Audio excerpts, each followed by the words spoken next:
Dapat yung mga gastos natin dyan Ito pa yung bahay mo, Jeff. Ito yung bahay ng lola mo. Sa bahay. Sige.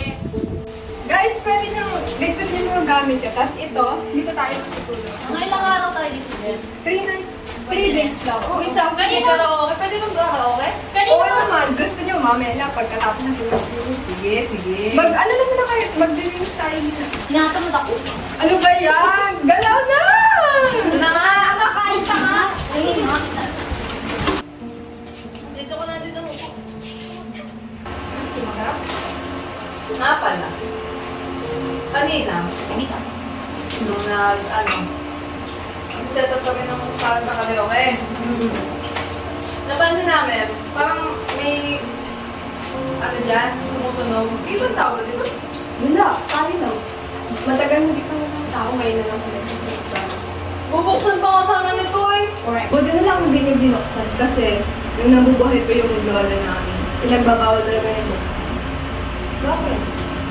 Sabi kasi nila lola, para daw yung room na yun, isinagkokin sa buhay ng sa mga patay sa kasama ng mga buhay. Parang yun yung nag-room.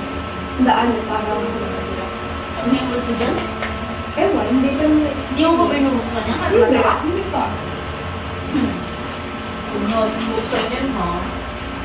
25 na, naniniwala pa rin kayo sa multo-multo. Babe, walang masama kung hindi tayo maniniwala. Eh, sundin na lang natin. Siya nga naman. Sundin na lang natin.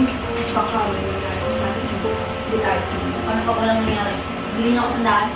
Sige sa akin. Ayoko mo. Ayoko mo. Naman ako magpustahan sa'yo.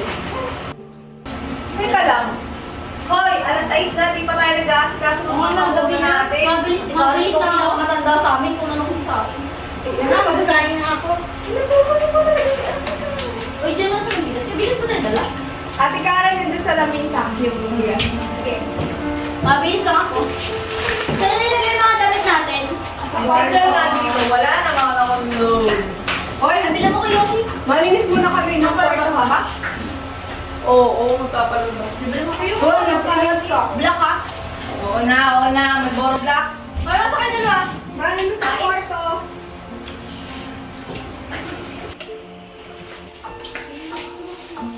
Ang gagaling. Hindi mo lang nag-imis.